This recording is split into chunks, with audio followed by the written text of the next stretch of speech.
El Centro de Referencia Nacional de Conservas Vegetales comienza su andadura en octubre del año 2015 al calificarse como tal al preexistente Centro Integrado de Formación y Experiencias Agrarias de Molina de Segura, cuya historia ha ido ligada al área profesional de la conservería vegetal desde su inicio en el año 1971. Para el conjunto del sistema de cualificaciones y formación profesional, el Centro de Referencia Nacional de Conservas Vegetales es único para todo el Estado en el ámbito de la familia profesional de industrias alimentarias, área de conservas vegetales.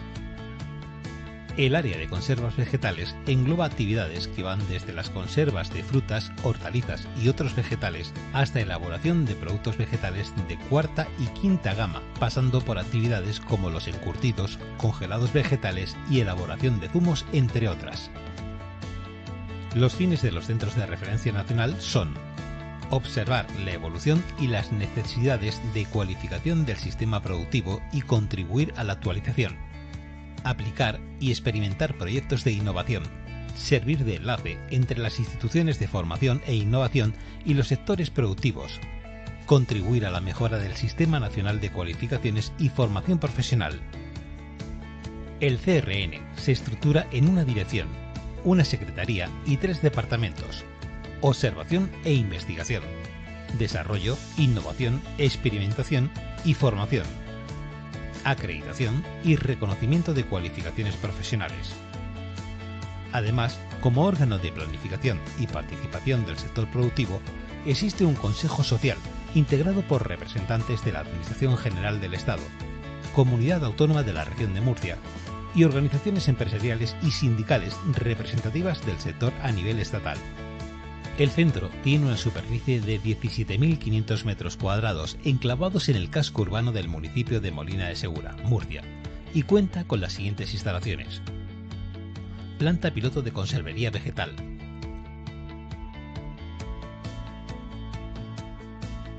laboratorio de industria alimentaria, laboratorio de medio ambiente, sala de catas laboratorio de análisis sensorial, aula de frigo conservación, sala de precocinados y cárnicas, salón de actos con capacidad para 90 asistentes. Cuenta con unos espacios dedicados a residencia, comedor y cafetería. En definitiva, los valores que inspiran la actuación de este centro se fundamentan en contribuir a la mejora de la formación profesional, responsabilidad y compromiso social, innovación y experimentación, colaboración institucional. Centro de Referencia Nacional de Conservas Vegetales, Molina de Segura.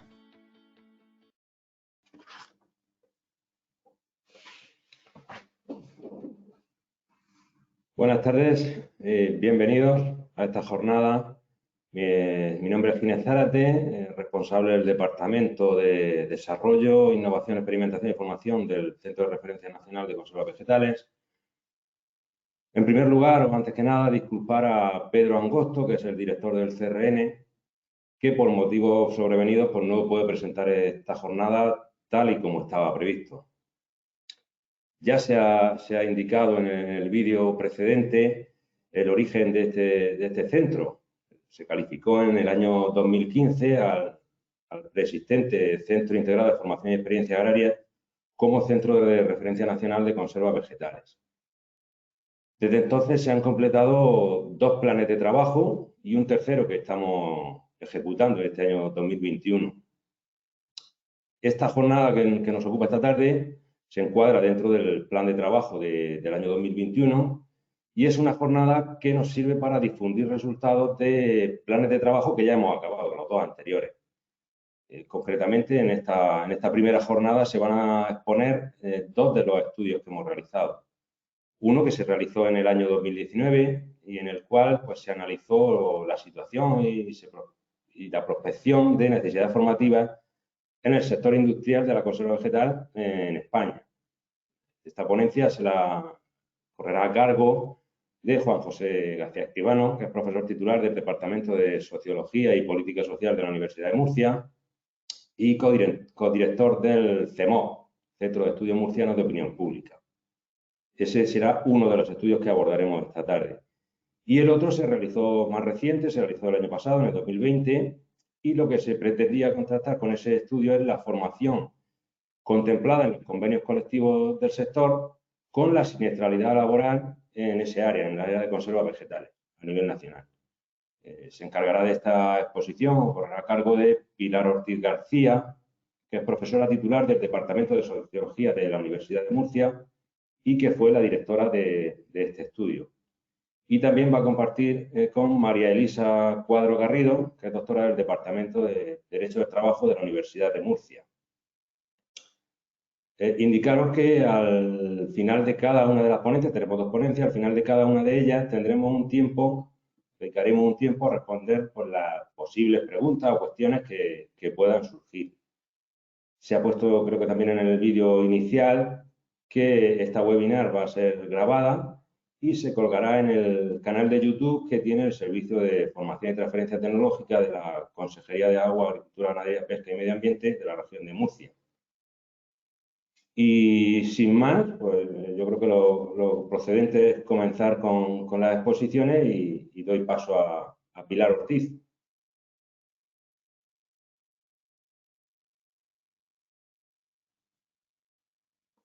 Hola, buenas tardes. Hola, buenas tardes. Buenas tardes, Pilar. Hola, buenas tardes. Muchas gracias, Marina, y muchas gracias, Ginés, por la presentación. Bien, yo voy a comenzar, como ha dicho Ginés, pues presentando el estudio más reciente, el estudio que se hizo en 2020, y para ello hemos preparado una presentación, tanto la profesora Elisa Cuadros, que me acompaña y se va a encargar de hacer la exposición de la parte jurídica que ha llevado este estudio, y yo que la iniciaré haciendo la exposición pues, del diagnóstico sobre la accidentalidad laboral en el sector de la conserva vegetal. Por tanto, necesitaría pues permiso, por favor, Marina, para compartir mi pantalla. Sí, y que lo tienes ya, Pilar. Ya estás como presentadora. Ya cuando quieras puedes poner la presentación. Perfecto. Bien, imagino que se ve, ¿verdad?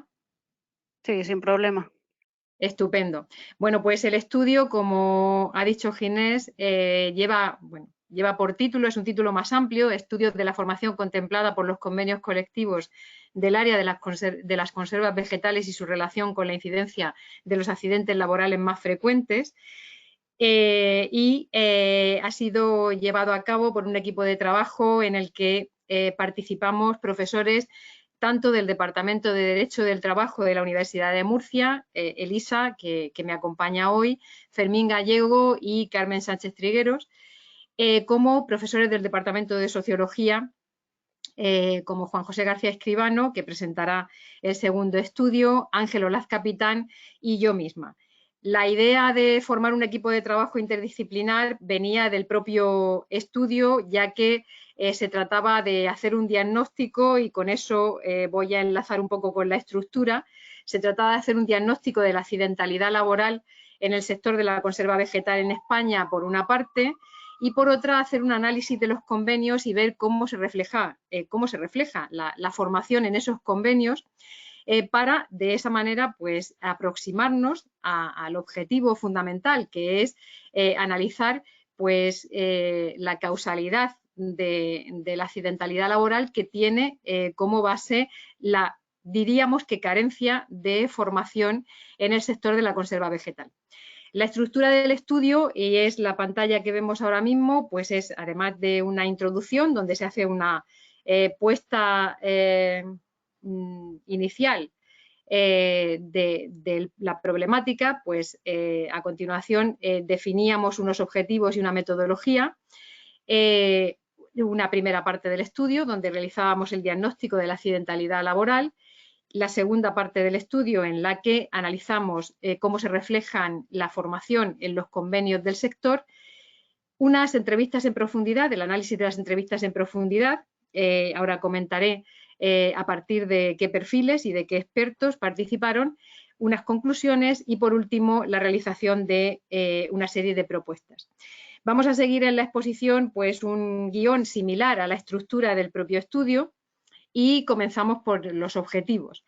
Como decía anteriormente y como también ha subrayado Ginés, el objetivo fundamental es detectar la accidentalidad laboral y sobre todo indagar en qué aspectos de la formación o más concretamente de las carencias de formación existen en el sector de la conserva vegetal.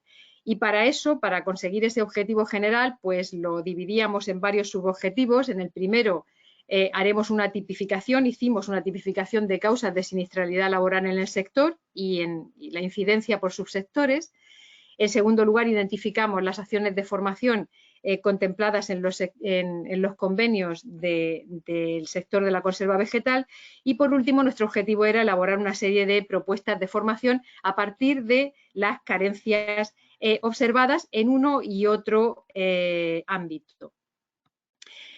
Para eso la metodología fue de doble carácter. Por una parte, utilizamos una metodología basada en la documentación de carácter jurídico. Hicimos un recorrido por 55 convenios del sector de la conserva vegetal, profundizando en los aspectos o en todos los que recogían la cuestión de formación. Eso por una parte. Y en segundo lugar, también el análisis documental comprendió un análisis estadístico de accidentalidad laboral a partir de la estadística de accidentes de trabajo, los microdatos de la estadística de accidentes de trabajo que nos facilitó la Subdirección General de Estadística y Análisis Sociolaboral.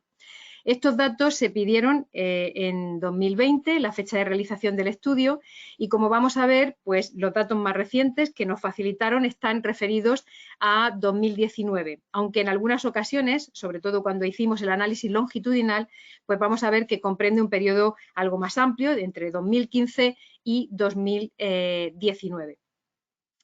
Además del análisis documental que nos sirvió para hacer esa foto sobre la accidentalidad y cómo se contempla la formación en los convenios del sector y por lo tanto relacionar un elemento con el otro, pues además de ese análisis hicimos varias entrevistas en profundidad a los perfiles que pueden ver en pantalla. Responsable del Servicio de Seguridad y Formación del Instituto de Seguridad y Salud Laboral de la región de Murcia, responsable de la Inspección de Trabajo y Seguridad Social, jurista experto en convenios del sector, representante de asociaciones, en este caso fue Agrupal, y por último representantes sindicales.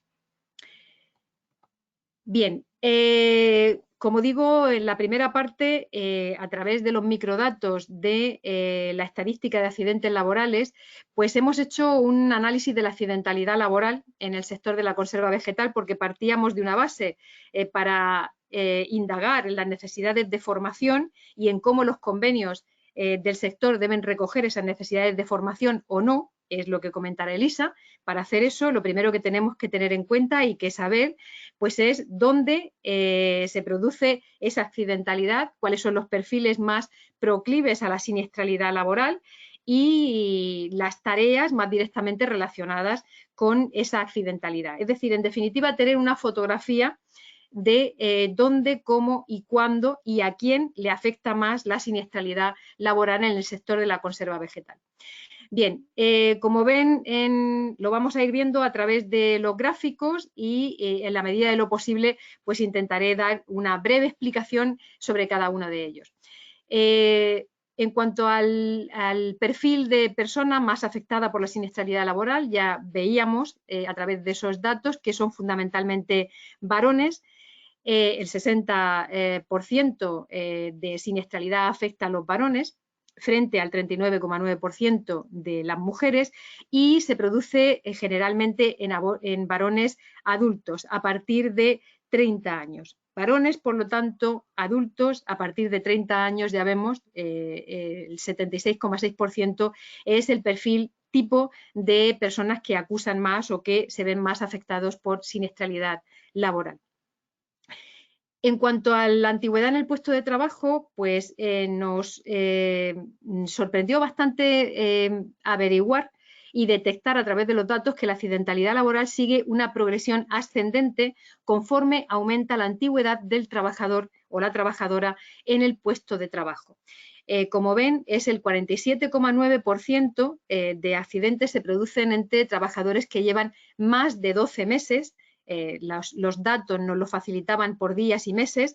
En este caso expongo a partir de meses porque es un poco más gráfico y se puede digerir un poco mejor esa idea, pero en cualquier caso en los dos averiguábamos exactamente la misma secuencia, es decir, a mayor antigüedad, mayor proporción de accidentalidad laboral. Y eso ya nos hacía pensar en una primera cuestión que tiene implicaciones desde el punto de vista de la formación. ¿Por qué? Pues porque parece que no es la formación inicial solamente o la formación de prevención la necesaria, sino la formación continua. Una formación continua, ya que vemos que la antigüedad no es ningún antídoto frente a la siniestralidad laboral. En cuanto a la ocupación principal, pues también son bastante curiosos los datos. ¿Por qué? Pues porque encontramos que es efectivamente en trabajadores de industria manufacturera y operadores, en esa ocupación principal donde se produce el mayor porcentaje de accidentes, como ven en la barra roja granate, pues es el 53,2% de accidentalidad se produce ahí en la manipulación, manufactura y operadores, pero lo curioso es que se trata de trabajadores cualificados. Eso es otra llamada de atención con respecto a la formación y desde luego insiste o redunda en la misma idea, una formación continua, porque ni la experiencia ni parece que aquí la cualificación de partida es un antídoto tampoco contra la siniestralidad o de prevención de la siniestralidad. En segundo lugar están los trabajadores no cualificados de servicios y peones y resto de actividades los que se ven más afectados por la siniestralidad. Hasta ahí podría ser lógico porque estamos hablando de trabajadores no cualificados, pero no así en el perfil de trabajadores cualificados. Como digo, eso es importante porque ya a través de los datos pues vamos viendo determinados elementos que están demandando una formación en un sentido u otro. Con respecto a las condiciones de trabajo, pues también, como era de esperar, pero aquí lo observamos de una manera muy clara, el tipo de contrato y concretamente la contratación de carácter temporal parece ser una de las causas o de los orígenes que está detrás del incremento de la accidentalidad laboral. De hecho, y como creo que se puede apreciar en el gráfico, la columna gris es la que representa a los trabajadores con contratos temporales, ya sea a tiempo completo o a tiempo parcial, y como vemos en el análisis longitudinal que hicimos entre 2015 y 2019, se observa una progresión ascendente en la siniestralidad, hasta 2019, donde el 44,1% de accidentes se produce entre trabajadores que tienen contratos de carácter temporal. Por el contrario, los trabajadores con contrato indefinido, que están representados en el gráfico con esa columna de color rosa oscuro, pues vemos que presentan una siniestralidad menor si son fijos discontinuos, exactamente igual que los indefinidos, que es la columna de color gris oscuro, siniestralidad menor, y además, en el caso de los trabajadores indefinidos fijos discontinuos, sigue una progresión decreciente. Por lo tanto, y en resumen, las condiciones laborales y concretamente el tipo de contrato, la temporalidad, como podíamos imaginar, es un factor que incide también en la accidentalidad laboral. En cuanto a la actividad económica más propensa a la producción de accidentes laborales, pues observamos dos cuestiones. El primer gráfico pone de manifiesto que es en el subsector de procesados de conservación de frutas y hortalizas donde se produce la mayor proporción de accidentalidad laboral. Tan mayoritaria como hasta representar el 85,8% de los accidentes laborales, seguido de actividades de carácter administrativo y auxiliar. No obstante, es interesante y es el gráfico que aparece en segundo lugar, un poco más en la esquina inferior derecha. No obstante, como vemos, mientras que la siniestralidad, que tiene que ver con ese subsector de procesado de conservación de fruta y hortaliza ha seguido una progresión decreciente desde 2015 hasta 2019, ocurre al contrario con las actividades administrativas y de servicios auxiliares, lo cual también nos pone en antecedentes o es otra llamada de atención sobre las necesidades de formación. Es cierto que se tendrán que intensificar en actividades como la de procesado de conservación y frutas y hortalizas, pero no hay que descuidar lo que ya observamos es una tendencia creciente en actividades de carácter administrativo. Con relación a los lugares geográficamente donde se produce una mayor proporción de accidentalidad laboral en este sector, pues también es lógico que sea en comunidades donde esta actividad es una actividad fuerte, potente, pero no hay que perder de vista la relatividad de los datos y el hecho de que Murcia se encuentra en la tercera posición en siniestralidad laboral en el sector de la conserva vegetal, solamente por detrás de Navarra y Andalucía. Es una posición, desde luego, de nuevo, preocupante o una llamada de atención también porque es una siniestralidad, es una posición preeminente, es una posición elevada. Bien, sobre las características de las empresas en las que se produce un mayor porcentaje de siniestralidad, pues es en las empresas de mediano tamaño donde se produce el 50,7% de accidentes laborales en el sector de la conserva vegetal. Y en menor, parece que va en progresión ascendente conforme aumenta el tamaño de la empresa. Sin embargo, como podemos observar, en las empresas más grandes, donde está es precisamente en aquellas donde se produce una siniestralidad pues casi más baja, solamente el 19,7%. No es tan sorprendente, sobre todo porque intuimos que es precisamente en estas empresas donde pues tanto la prevención de riesgos laborales como quizá se tiene más sistematizada la formación relacionada con la accidentalidad laboral y eso puede ser un factor que de alguna manera limite o inhiba es la siniestralidad precisamente en este tipo de empresas. En cualquier caso, pues los recursos, sobre todo, también indudablemente una mayor concienciación y que tengan protocolos más desarrollados de prevención y formación en prevención de siniestralidad laboral, es lo que explicaría pues esa menor siniestralidad en las empresas de mayor tamaño. En cuanto a la forma en la que se tiene organizada la prevención en la empresa, la mayor parte de las empresas del sector tienen un servicio mancomunado. El 78,1% realiza la actividad de prevención a través de un servicio mancomunado por encima de otras posibilidades como es a través de trabajadores designados para tal cometido, servicios de prevención ajenos o servicio propio.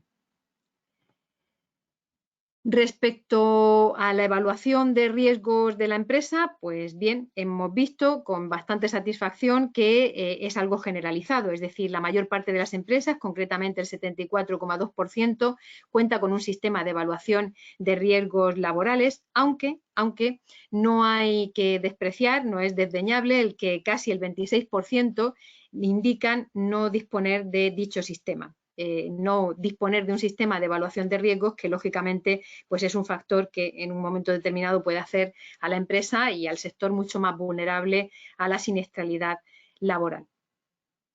En cuanto al lugar en el que se produce un accidente, bueno, hay que decir que ahora los cuatro gráficos que vamos a ver a continuación están todos ellos referidos a lugar, tipo de manipulación, materia que se está manipulando, etcétera, que es la que provoca la mayor siniestralidad laboral. Es interesante sobre todo porque está indicando el tipo de formación que posiblemente hace más falta en el sector de la conserva vegetal.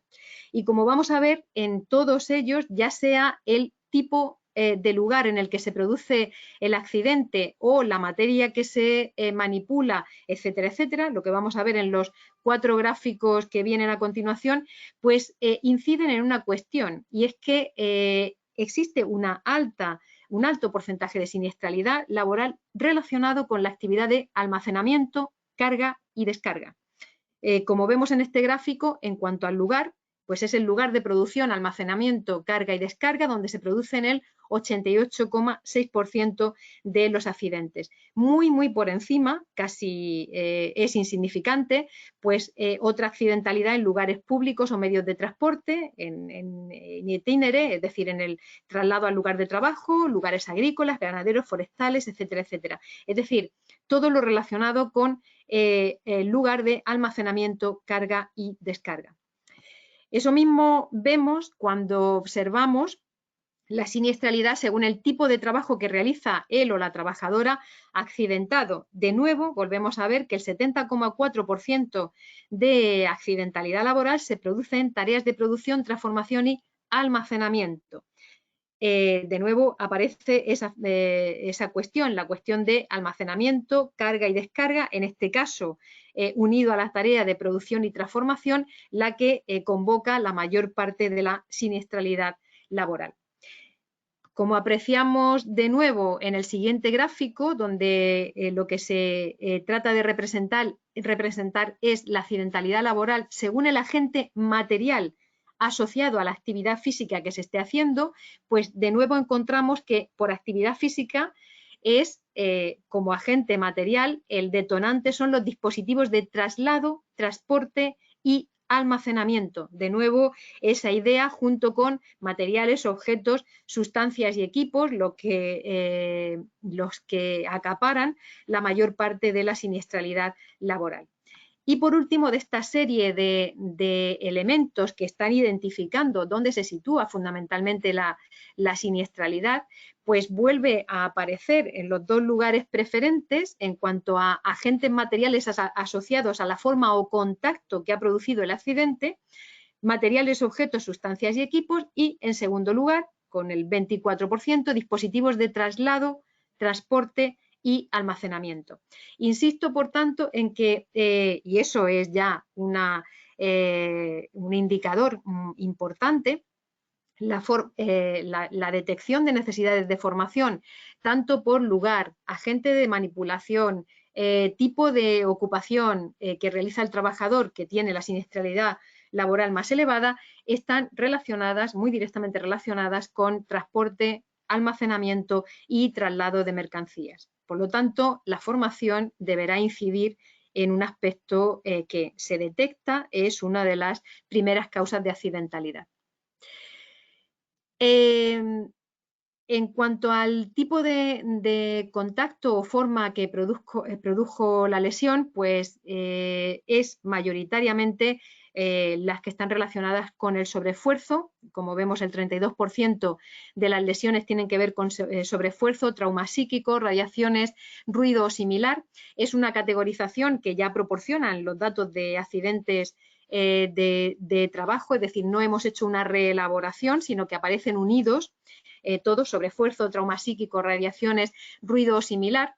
Por lo tanto, no somos capaces o no es posible discernir cuánto de sobreesfuerzo o cuánto supone de trauma psíquico, pero bueno, son esas razones fundamentalmente relacionadas con esos aspectos las más frecuentes en la siniestralidad laboral dentro del sector de la conserva, seguidos de golpes contra objetos, ya sean inmóviles o golpes con objetos en movimiento, que representan el 26,2 y 21% de la siniestralidad respectivamente.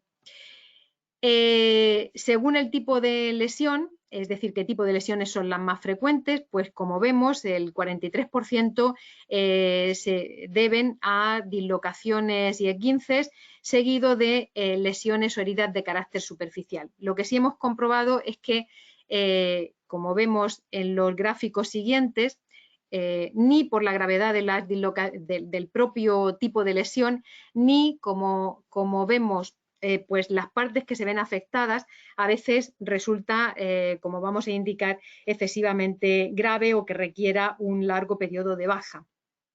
Las partes que se ven más afectadas, la siniestralidad, donde afecta fundamentalmente en las extremidades, y como observamos en el gráfico, pues es en las extremidades superiores, extremidades superiores un 39,3% y extremidades inferiores el 27,4%. Por lo tanto, dislocaciones, esguinces que afectan fundamentalmente a las extremidades superiores que tienen que ver con la manipulación o bien a las inferiores, resbalones, caídas, etcétera, etcétera, es el tipo de accidente más frecuente.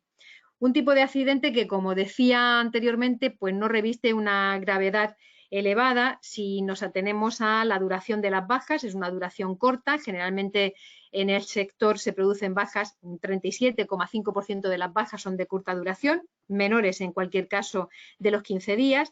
Y en cuanto a la gravedad del accidente, pues mayoritariamente, como vemos el 74, como vemos en el cuadro, el 74,8% de los accidentes son categorizados con carácter leve y prácticamente es insignificante aquellos que son graves, muy graves o de carácter mortal. En cuanto a el análisis longitudinal, que como digo, hicimos tratando de ver pues, cómo van evolucionando la siniestralidad en el sector, cogiendo el periodo que nos facilitaban en la estadística de accidentalidad laboral entre 2015 y en este caso 2018. Hay que decir que 2019 era el último dato al que están referidas todos los datos que hemos visto anteriormente, pero en algún caso por la provisionalidad, cuando se cogía una serie, pues la serie iba desde 2015 hasta 2018 nada más, por la provisionalidad todavía de los datos de 2019 pendientes de publicación. Hay que decir que nos facilitaron los datos que estaban todavía pendientes de publicación en ese momento.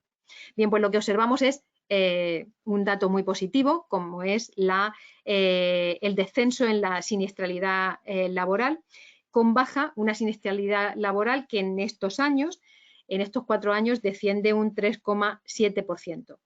Y más satisfactorio todavía pues es el descenso de la siniestralidad que conlleva mortalidad, donde, como vemos, entre 2015 y 2018, pues también sigue una progresión descendente, aunque en este caso el estadístico R cuadrado lo que nos está indicando es que es bastante irregular, es decir, el patrón no se corresponde, el patrón de comportamiento de evolución en esos años no se corresponde con el modelo de progresión descendente. ¿Por qué? Pues porque hay un desfase ahí en 2017 donde la accidentalidad con consecuencia de muerte fue mayor.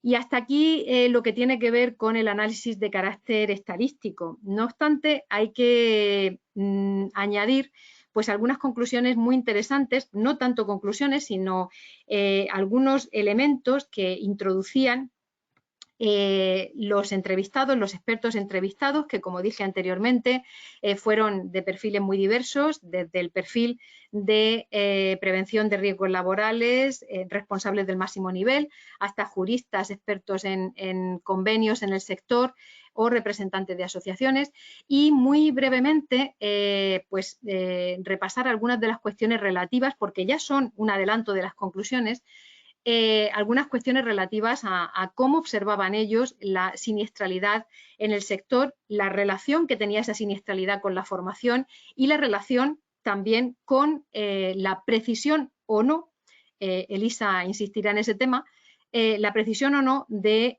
la formación en los convenios del sector. Con respecto a las cuestiones relativas a la siniestralidad, pues estos expertos incidían fundamentalmente en que las condiciones laborales, fundamentalmente las relacionadas con la temporalidad, precariedad y el bajo nivel formativo, están detrás de la accidentalidad más elevada en el sector, y a ello se une a veces la deficiente comprensión del idioma por parte de algunos trabajadores procedentes de otros países. Además de ese elemento, pues destacaban desde el punto de vista organizativo las deficiencias graves, sobre todo en la evaluación de riesgos y aquellas relacionadas con la seguridad en la maquinaria y temas como la ergonomía. En definitiva, apuntaban carencias de formación relacionadas con estos elementos: ergonomía, seguridad en la maquinaria o la evaluación de riesgos laborales.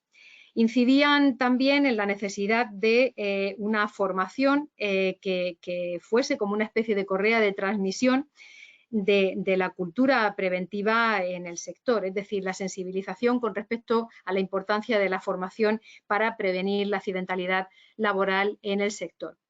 Más puntualmente o centrándonos más precisamente en la formación, pues insistían sobre todo en la necesidad de implantar itinerarios formativos en el puesto de trabajo, una herramienta fundamental para reducir la siniestralidad del sector, y sobre todo insistían en la formación on the job, es decir, una especie de formación a medida, una formación muy específica en cada uno de los puestos de trabajo que de alguna manera contemplara todas las necesidades de base competencial, es decir, no solamente lo que tiene que ver con los conocimientos, sino también con las capacidades y habilidades, que es en definitiva lo que comprende o lo que identifica lo competencial. Bueno, pues la formación on the job, la formación en el puesto de trabajo, una formación muy específica y a medida, como un elemento necesario para la reducción de la accidentalidad laboral.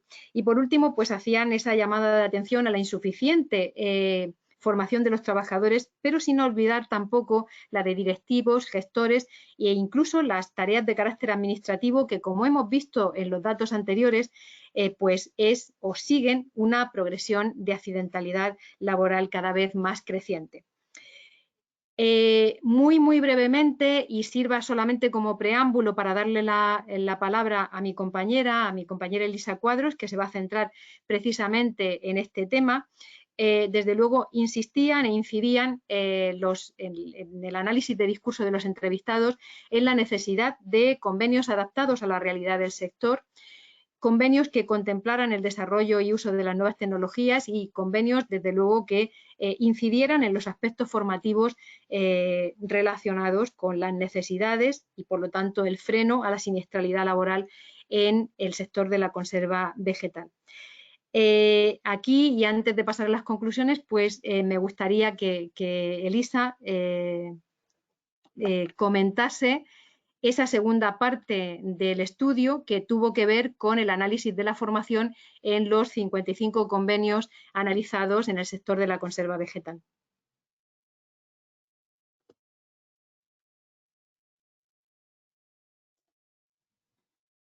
Hola, buenas tardes. Muchísimas gracias al CMR, muchísimas gracias a Marina y a Ginés por la oportunidad de haber podido realizar este estudio y por la oportunidad de estar en esta tarde compartiendo con ustedes las conclusiones desde el punto de vista jurídico del estudio que hemos llevado a cabo 3 miembros de mi departamento de Derecho del Trabajo y la Seguridad Social de la Universidad de Murcia. Bien, voy a empezar de una manera muy básica, como se empezaría una clase de Derecho del Trabajo 1, y es situando el convenio colectivo dentro del sistema de fuentes del derecho del trabajo, porque el convenio colectivo, pues como bien sabemos y refleja este gráfico, está dentro del orden del sistema de fuentes, por debajo del derecho comunitario, de la Constitución, de los tratados internacionales, de las leyes y del reglamento. Y esto tiene su incidencia porque luego va a guardar conexión con una parte de los convenios colectivos que hemos podido analizar, ¿vale? Entonces nos quedamos con esta idea inicial. Bueno, a la hora de analizar los 55 convenios colectivos a los que ha hecho referencia Pilar, pues bueno, los hemos clasificado y nos hemos encontrado que un tercio de los mismos son anteriores al 2003, otro tercio de ellos se corresponde del 2014 al 2017 y únicamente un tercio podríamos decir que son los que le corresponde estar en su tiempo, los que están vigentes y no presentan una ultraactividad. Y entonces aquí pues ya necesito contextualizar lo que es la situación de la negociación colectiva en España y la negociación colectiva en concreto en este sector, que se corresponde a lo que pasa a la negociación colectiva general en España. Para ello tengo que aludir a las reformas operadas por el Real Decreto Ley 7/2011 de 7 de junio de reformas urgentes para la reforma de la negociación colectiva y la reforma operada por el Real Decreto Ley 3/2012 de 10 de junio que introdujeron reformas muy importantes en el mercado de trabajo, en las negociaciones colectivas, y podríamos decir que han establecido la foto que en la actualidad presenta la negociación colectiva. Se reformó el artículo 84.2 del Estatuto de los Trabajadores con respecto a la concurrencia, estableciendo la primacía en caso de concurrencia del convenio de empresa. Asimismo, también se reformó el artículo 85.3 del Estatuto de los Trabajadores, estableciendo mayores rigideces a la hora de la denuncia de un convenio colectivo en aras a tramitar uno nuevo. También se introdujo la figura del descuelgue por causa SETOP de una manera muy abierta, reformando el artículo 82.3 del Estatuto de los Trabajadores. Y finalmente, pues bueno, también incidir en la reforma del artículo 86.3 del Estatuto de los Trabajadores, estableciendo lo que tenemos en esta diapositiva, que es la ultraactividad. En defecto de pacto, cuando ha transcurrido el tiempo máximo de negociación, pues se va a mantener la vigencia del convenio colectivo. Se conoce como ultraactividad y podemos decir que por eso esos 2/3 de los convenios colectivos actualizados son convenios viejos. Como bien ha dicho mi compañera Pilar, los convenios colectivos tienen que reflejar la realidad del momento en el que se vive. Si únicamente actualizamos tablas salariales de convenios que presentan una ultraactividad, lo que sucede es que no tenemos una adecuación entre la realidad social del momento y el convenio colectivo, porque el convenio colectivo ha quedado viejo. La foto de esta gráfica pues, nos muestra lo que es la situación, que si bien son datos de 2018, el panorama es muy parecido a la situación de esta foto fija, porque es todavía prematuro realizar una foto fija de los convenios, no existen todavía. Lo que he encontrado gráficamente que pueda mostrarles más la realidad es este panorama que tenemos aquí, que nos está diciendo que más de la mitad de los convenios colectivos pues, afectan a una población trabajadora con convenios de vigencia prorrogada y pendientes de renovar, e incluso hay convenios decaídos y pendientes de recuperar, es decir, que aproximadamente un 30% son convenios de vigencia ordinaria en el año, por lo que tenemos un 70% de convenios que están desfasados con respecto a la situación de necesidad de correspondencia entre la realidad y social y lo que es el panorama de la empresa. Entonces, esto es importante entender que esta situación no solo se produce en el sector de las conservas vegetales, sino que es una situación que afecta a la negociación colectiva en general. Es un dato importante a tener en cuenta. Quiero precisar un poco eso. Yo, por ejemplo, intervine bajo la dirección de un catedrático, de Jordi García Laviña, que es catedrático de la Universidad de Barcelona, para un estudio de convenios colectivos del sector de la seguridad para la Comisión Consultiva Nacional. Y el panorama era absolutamente muy parecido a este. Analizamos un número similar de convenios colectivos y nos encontrábamos exactamente con los mismos convenios muy viejos, convenios que presentaban una ultraactividad.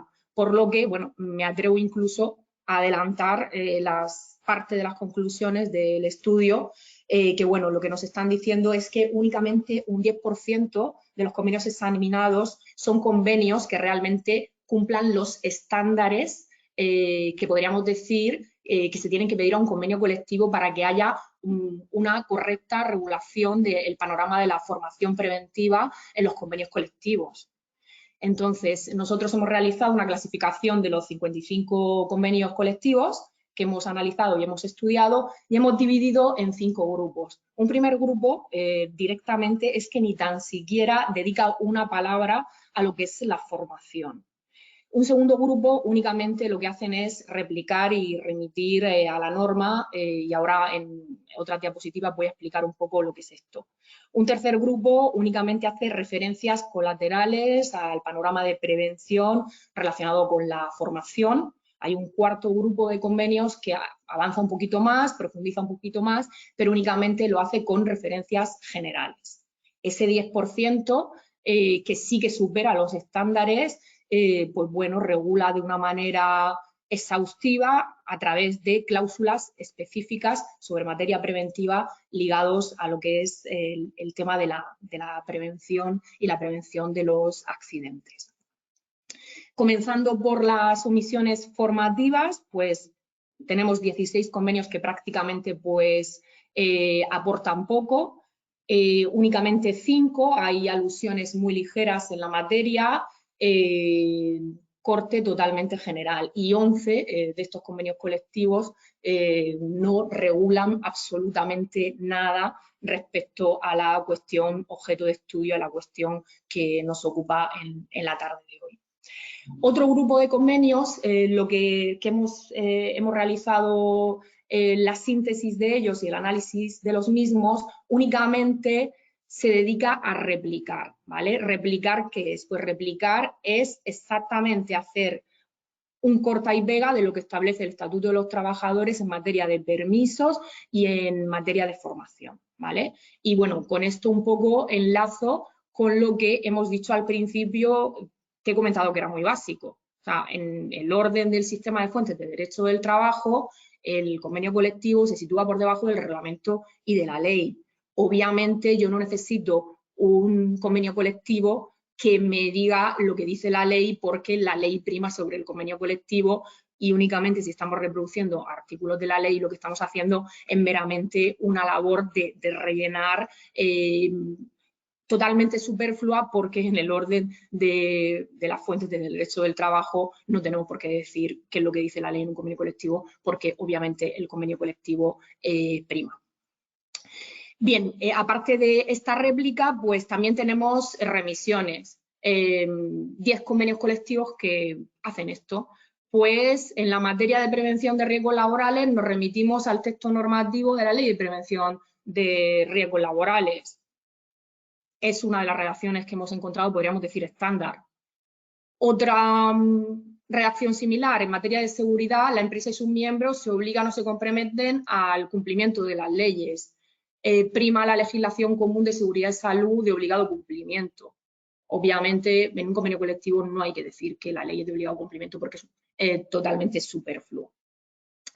Hay otros convenios, 4 convenios, que lo que hacen es remitir al Acuerdo Nacional de Formación Continua, y hay uno que es catalán, que remite al Acuerdo Interprofesional de Cataluña, que es de 2018, pero es que el Acuerdo de Formación Continua ahora mismo está en fecha 2004, es decir, que esa remisión está remitiendo a un texto que es un texto que es muy antiguo. Referencias colaterales. Dentro de las referencias colaterales hemos encontrado 12 convenios. Estos profundizan un poquito más, insisten en que se tienen que adoptar medidas necesarias para la eliminación de los factores de riesgo, que dentro de la prevención de riesgos laborales se tiene que garantizar la no discriminación en materia de prevención. Con ello quiere decir que obviamente a los trabajadores temporales también se les tiene que formar frente a los trabajadores indefinidos de la empresa. Y bueno, una referencia colateral que incluye uno de los convenios que hemos estudiado, que me parece importante y por eso la tienen resaltada en negro y subrayada, es la posible suspensión del contrato de trabajo ante la negativa a realizar cursos de formación en materia preventiva. Una cosa que me parece muy interesante desde el punto de vista de que lo que estamos haciendo no es sancionar conforme al catálogo de infracciones en el grado de leves, graves o muy graves que puede cometer un trabajador, sino lo que estamos haciendo es congelando el contrato de trabajo sin amonestar al trabajador. Congelamos el contrato de trabajo de alguna manera penalizándole sin amonestar lo que es la negativa por parte de este trabajador a realizar cursos de formación en materia preventiva. Me parece una buena idea y una opción buena antes de la posibilidad de sancionar al trabajador. Siguiendo con la investigación, tenemos 11 convenios que lo que hacen es profundizar de una manera general, a través de trazos fundamentales que, bueno, pues dicen la obligación empresarial de facilitar una formación adecuada en el plano teórico y en el plano práctico. Ello ya es un avance, porque muchos convenios únicamente lo que hacen es hablar del plano teórico, cursos formativos de duración corta de 2 horas, y no insisten en el plano práctico, que es igual o más importante que el plano teórico. Ejemplos de esto: derechos de los trabajadores a recibir formación teórica y práctica en materia preventiva, recogido de manera expresa en 3 convenios. Sistema de comunicación interna, mediante el cual se pone en conocimiento de todo el personal cualquier modificación en materia preventiva. Y esto es muy importante también porque el sistema de producción puede cambiar. Todo esto está ligado a las tecnologías de la información y la comunicación. Entonces, cualquier modificación preventiva tiene que ir ligada a cualquier modificación en lo que es el proceso productivo. Se recoge también que los representantes de los trabajadores deben recibir cursos formativos sin merma de su crédito horario y que se realizarán sesiones formativas en el ámbito de la empresa de una manera genérica sin llegar a concretar las mismas. Y bien, ya llegando a lo que es el panel más importante, que es este 10% de los convenios colectivos analizados que tienen cláusulas específicas sobre materia preventiva, pues tenemos diversos principios inspiradores que son comunes o son una regla general en ese 10% de los convenios. Por supuesto, el coste de los cursos de formación en materia preventiva no se puede repercutir a los trabajadores. Las posibilidades de impartición son servicios propios de la empresa o posibilidad de concertar con servicios ajenos. Y lo que ya ha comentado mi compañera Pilar, formación on the job, formación a medida, necesidad de especializarse en cada puesto de trabajo, en cada función de cada trabajador. Se insiste también en realizar cursos formativos en materia preventiva para todos los trabajadores, pero también se insiste sobre todo en los delegados de personal y en los delegados de prevención, que sea dentro de la jornada laboral. Dentro de la jornada laboral es dentro del tiempo de trabajo, por supuesto no fuera de la jornada laboral. Asimismo, también se insiste en la realización de campañas de formación y divulgativas, campañas que nos lleven a sensibilización, porque sin sensibilización no tenemos prevención en riesgos laborales. O sea, primero tenemos que tener conciencia de que es necesaria la actividad preventiva para prevenir los accidentes de trabajo. Bien, carácter dinámico de la formación, es decir, no vamos a formar al inicio, necesitamos estar formando durante toda la vida laboral de los trabajadores y también necesitamos actualizar por la introducción de una nueva técnica o por cambio de las funciones en el puesto de trabajo, lo que otra vez nos lleva a la formación on the job. Y luego, por otro lado, que haya una conexión formativa que premie a los trabajadores que se formen y que a su vez esto se traduzca en una posibilidad de promoción en el puesto de trabajo. La motivación de estos convenios que tienen planes de formación específicos, que tienen cláusulas específicas para materia preventiva, pues aquí la he resaltado en esta diapositiva dentro del contexto que nos explican estos convenios colectivos.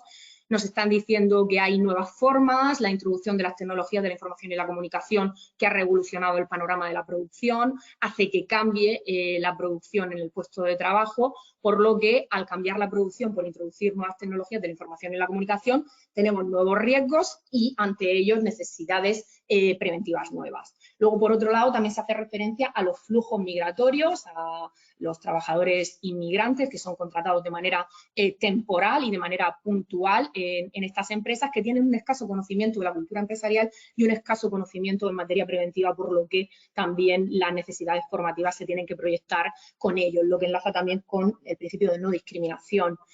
La tendencia que hay en las políticas de empresa, en los planes preventivos de sustitución del empleo no cualificado por puestos de mayor cualificación, lo que hará también que los accidentes de trabajo disminuyan.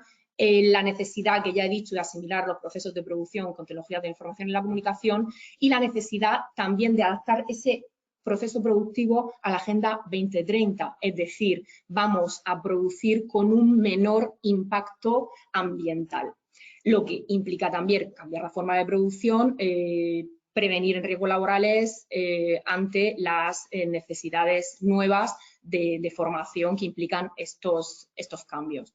¿Cómo se hace? Pues se hace a través de distintas fórmulas que arbitran los distintos convenios colectivos que hemos visto. En este caso tenemos 8 que dedican a planes de formación. Planes de formación únicamente para toda la empresa o bien planes de formación con servicio técnico específico que analice las condiciones de trabajo de ese concreto puesto, es decir, formación on the job. o incluso hay otras empresas que ya no optan por un plan de formación para toda la empresa, sino únicamente planes agrupados de formación, es decir, planes por grupos profesionales y por puestos de trabajo, insistiendo sobre todo en los que tienen una alta tasa de siniestro laboral. Otras empresas insisten en un plan de formación para toda la plantilla, en especial delegados de prevención y de personal, y luego, por otro lado, tienen un plan formativo distinto para trabajadores de nueva contratación. El objetivo es que siempre haya un plan de formación continuo para que, en concreto, las necesidades concretas de ese momento pues, se puedan transmitir a través de los correspondientes cursos de formación.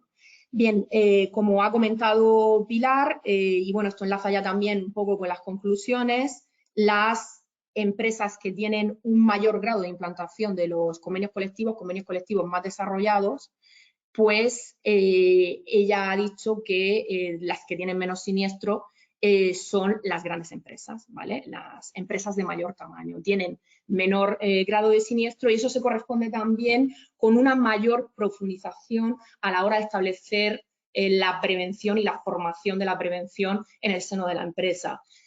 Ahora mismo lo que tienen en pantalla es un corta y pega de un convenio colectivo de una de las empresas potentes que hemos analizado y bueno, esta empresa lo que propone es un plan de formación que ellos llaman de higiene alimentaria.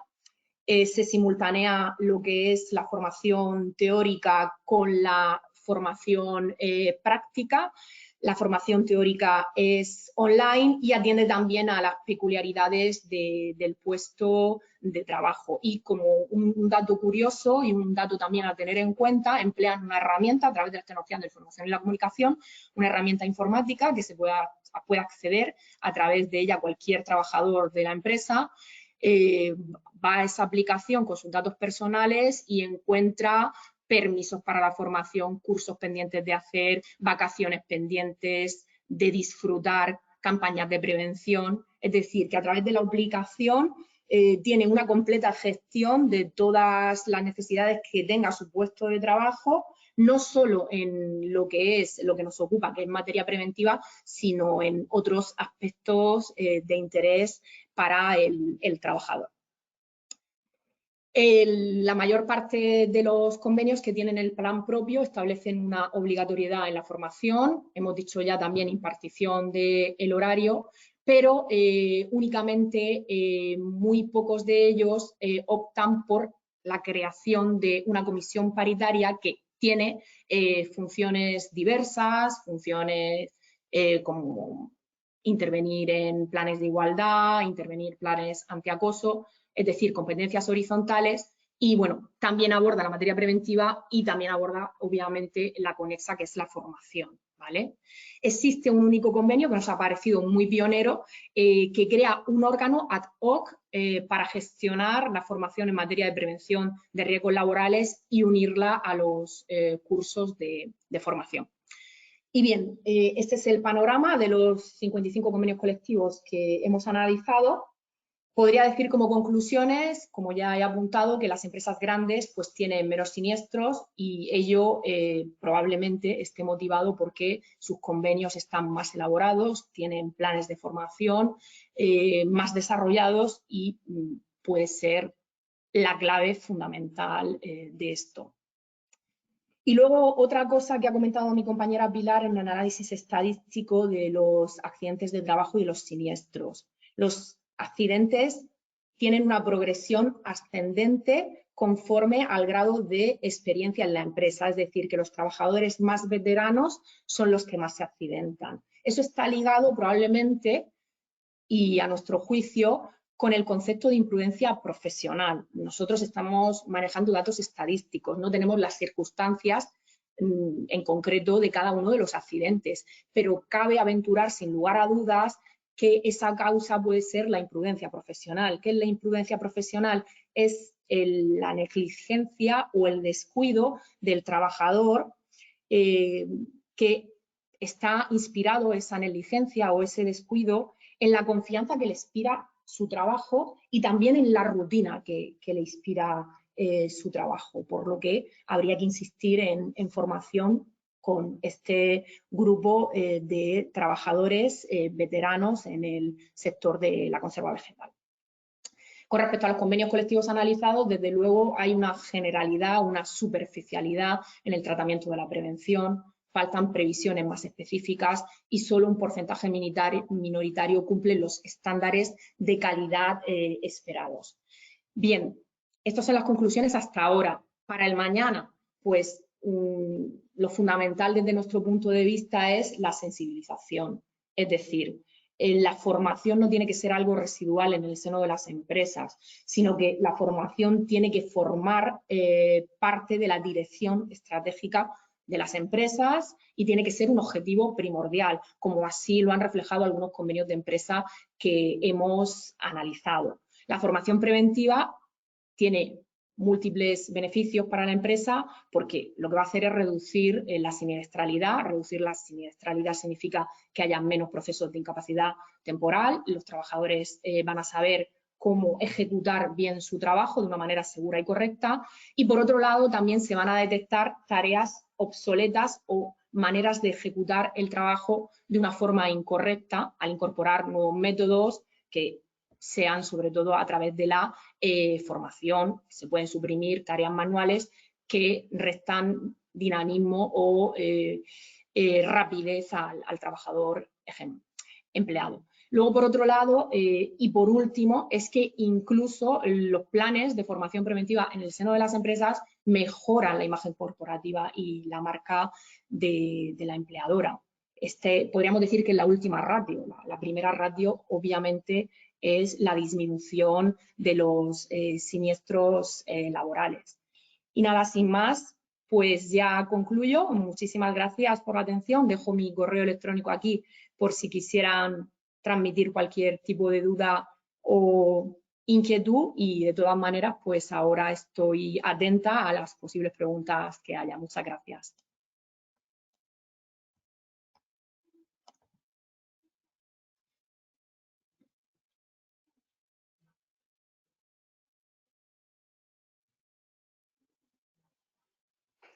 Pues no tenemos ninguna pregunta de momento, Elisa.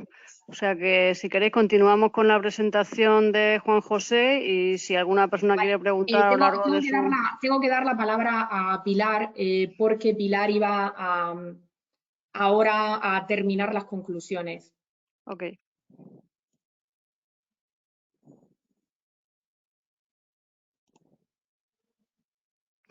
Hola de nuevo. Gracias, Elisa. Voy a ser muy, muy breve porque hay una coincidencia total, tanto en las conclusiones como en lo que Elisa anunciaba como conclusiones para el mañana. Por lo tanto, Marina, si puedo compartir pantalla, voy a pasar directamente a alguna recomendación.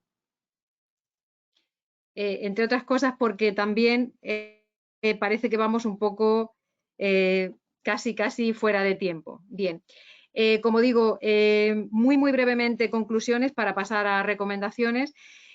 Como conclusiones, pues lo que observamos es indudablemente las carencias en las acciones formativas por parte de las empresas. Elisa acaba de decir que bueno, en la parte normativa está muy endeble, solamente un 10% de empresas cuenta con convenios, o sea, de los convenios analizados, un 10% solamente cuenta con cláusulas específicas, lo cual ya pone de manifiesto pues la generalidad con la que es tratada la formación, y eso se observa pues en su incidencia o en la incidencia que puede tener en la accidentalidad laboral en la empresa. Los fallos de carácter humano o los fallos de carácter mecánico observados, lo que están poniendo de manifiesto es precisamente pues esa escasa atención que se le presta a la formación.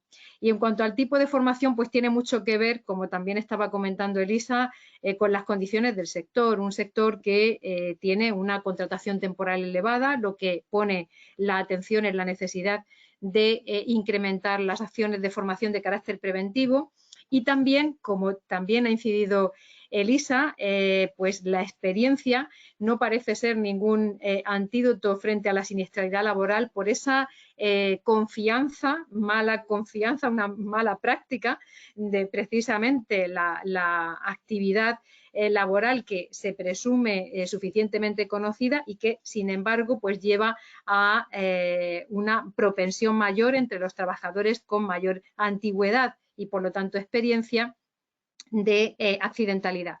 Lógicamente, eso lo que está poniendo de manifiesto también pues es una falta de atención a la formación continua.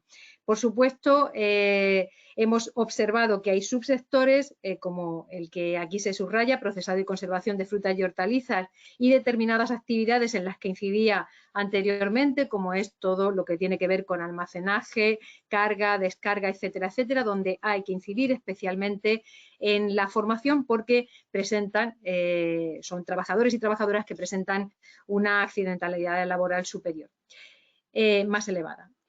Por tanto, y como recomendaciones y haciendo prácticamente pues un resumen de las dos pantallas dedicadas a las recomendaciones, Elisa insistía en la sensibilización. Nunca insistiremos suficiente en la sensibilización sobre la importancia de la formación a acometer en la empresa de manera puntual con el respaldo y con el marco jurídico que proporcionan indudablemente los convenios. Nunca será suficiente el incidir en las campañas de sensibilización, porque eso es lo que verdaderamente dará importancia a la formación.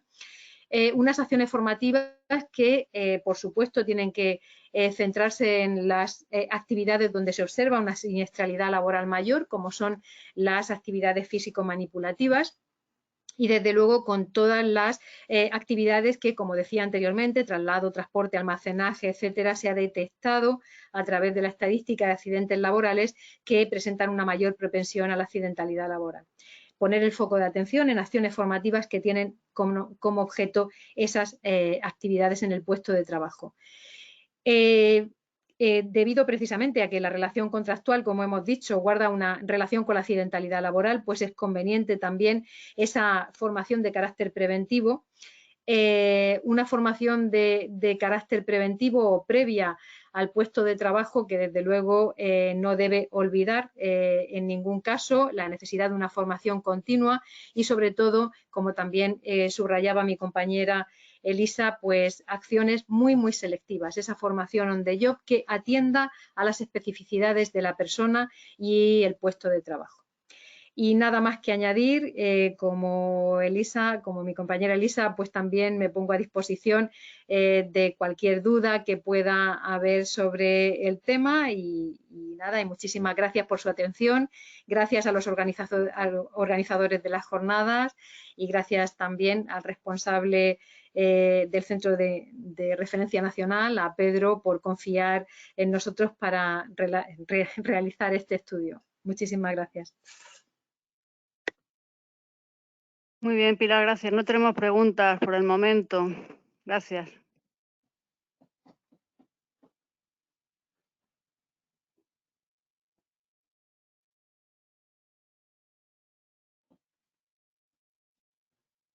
Bueno, pues como no hay preguntas, pues vamos a dar paso. Primero, bueno, antes que nada, agradecer tanto a Pilar como a Elisa a su disposición y su colaboración en estas jornadas. Y bueno, sin más preámbulos, damos paso a Juan José García Escribano, que nos va a hablar de ese primer estudio que hicimos en el año 2019.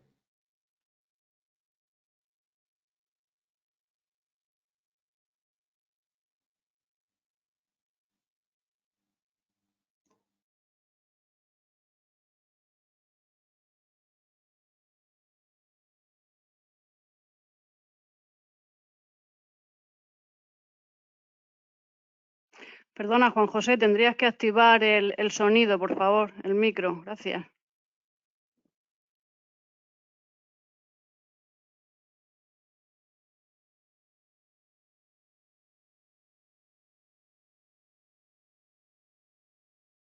Ahora supongo que se me escucha. Sí, ya se te escucha. Muy bien. Gracias, Juan José. Muchas gracias, Marina. Bueno, en primer lugar, darle las gracias al Centro de Referencia Nacional de la Conserva por la confianza que ha depositado en el equipo de la Universidad de Murcia en la realización de estos dos estudios que hoy estamos comentando.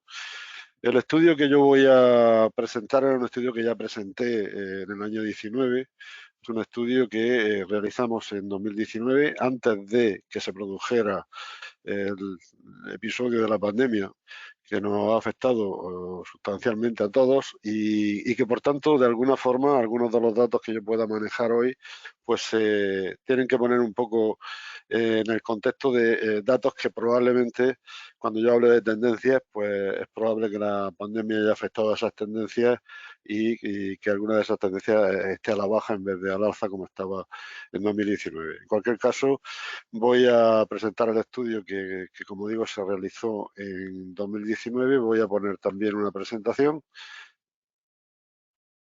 Ajá.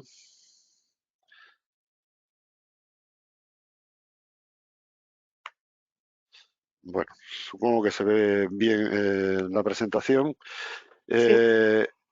Los objetivos del estudio que realizamos hace un par de años tenían que ver primero con realizar un diagnóstico socioeconómico del sector de la conserva vegetal. En segundo lugar, establecer las oportunas correspondencias entre la actividad productiva con la oferta formativa que existía en España y al mismo tiempo analizar las necesidades reales de formación que se desprendían de ese análisis. Perdón, que tengo la voz, llevo bastantes clases hoy y tengo la voz un poquito tomada. La metodología que seguimos en el estudio fue una doble metodología. Hicimos una encuesta a nivel nacional. Esa estrategia cuantitativa nos llevó a hacer 350 entrevistas. Fue una encuesta complicada porque estábamos tratando de entrevistar a personas de las empresas, de aproximadamente en España hay 1.500 empresas de conservas vegetales y había que hacer una muestra significativa de esas empresas, entrevistando principalmente o a gerentes o a responsables de personal, de recursos humanos de esas empresas. Eso nos llevó a tener que hacer aproximadamente casi unas 5.000 llamadas, de las cuales 3.224 fueron los contactos que pudimos establecer para llegar después a terminar haciendo las 350 entrevistas. Es decir, fue un trabajo ímprobo, un trabajo complicado, pero finalmente se realizó. El error muestral de esta encuesta es de más o menos 4,7. El error hasta 5% sería un error científico. Estamos dentro de los cánones del error científico con una probabilidad de 2 sigmas de 95,5% y P igual a Q. Se realizó un cuestionario de 21 preguntas y el trabajo de campo se desarrolló entre el 31 de mayo y el 27 de junio de 2019. Además de la estrategia cuantitativa, se hizo también una estrategia cualitativa. Hicimos una serie de entrevistas en profundidad. Se realizó un guión de entrevistas en profundidad que se dividía en 4 apartados. En primer lugar, se le preguntaba a los testigos privilegiados sobre la evolución del sector. En segundo lugar, sobre el mercado de trabajo, la formación. Y por último, preguntábamos específicamente sobre el grado de conocimiento y, de alguna manera, la perspectiva que tenían del propio Centro de Referencia Nacional de la Conserva Vegetal. Se realizaron 21 entrevistas a testigos cualificados, seleccionando en función de ubicaciones territoriales. Se hizo en toda España y, por tanto, se entrevistó fundamentalmente en las regiones donde más presencia hay del sector industrial de la conserva. Navarra, Rioja, se hizo entrevistas en Andalucía y se hizo entrevistas en la región de Murcia y Comunidad Valenciana. Eso nos llevó, como digo, a 21 entrevistas que fueron grabadas y que después fueron transcritas para poder ser analizadas en su contenido tanto desde el punto de vista descriptivo como relacional. Esta fue la metodología utilizada y esto nos llevó a un diagnóstico del sector.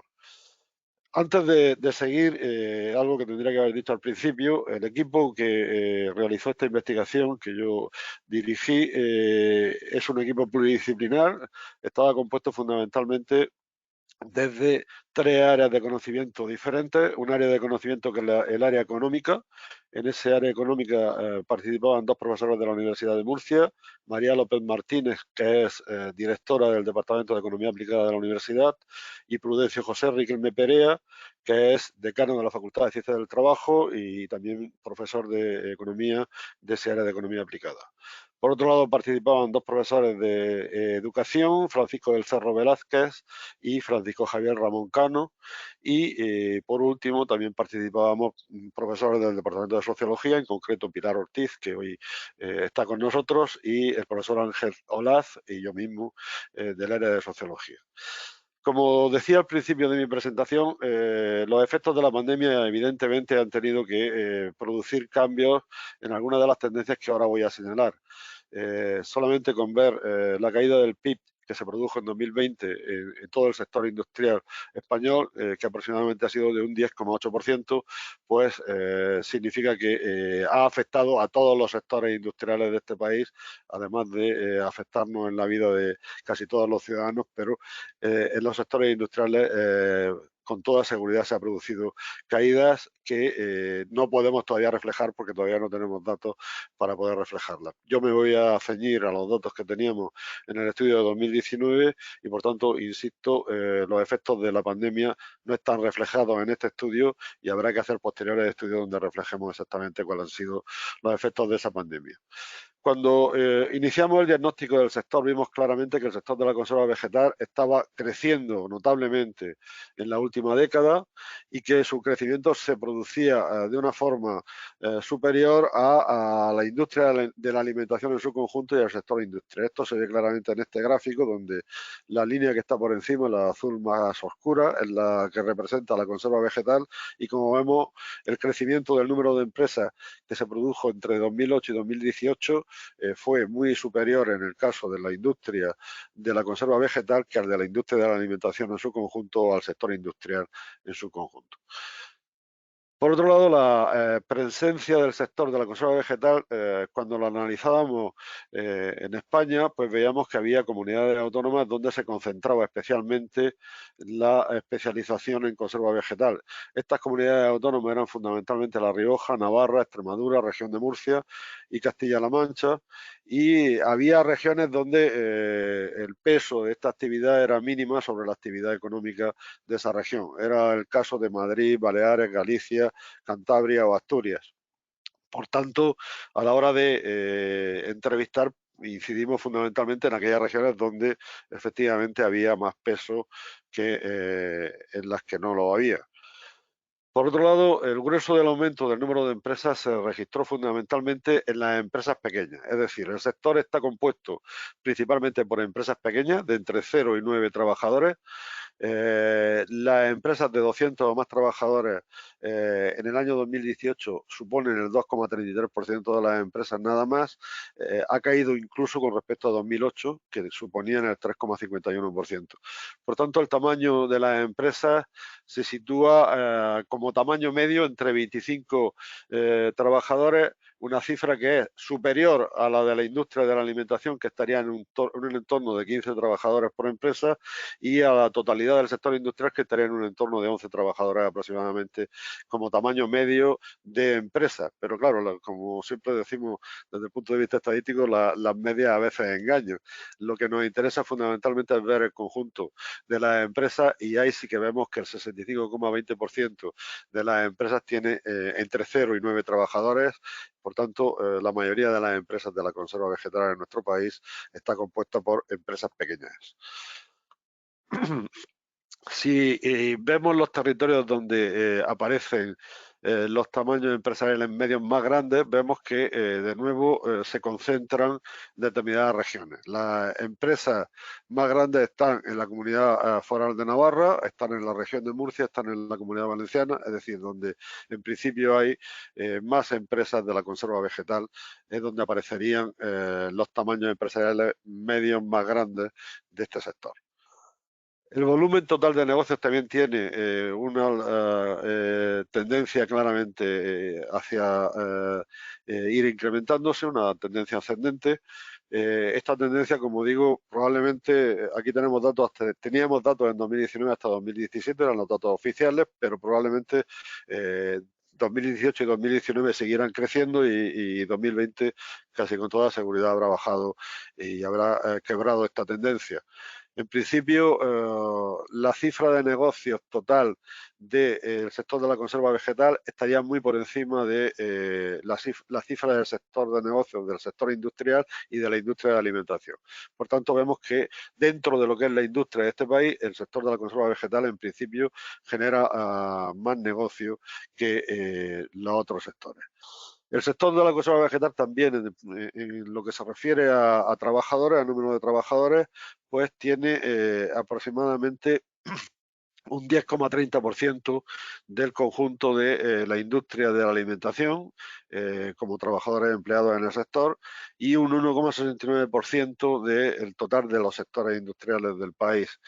Este número de trabajadores, o sea, el peso que representa la conserva vegetal en cuanto a peso de personal respecto de la industria de la alimentación, como vemos, tiene una tendencia creciente. En el último año de referencia que teníamos estábamos en un 10,30% del peso de personal de la conserva vegetal sobre el conjunto de la industria de la alimentación.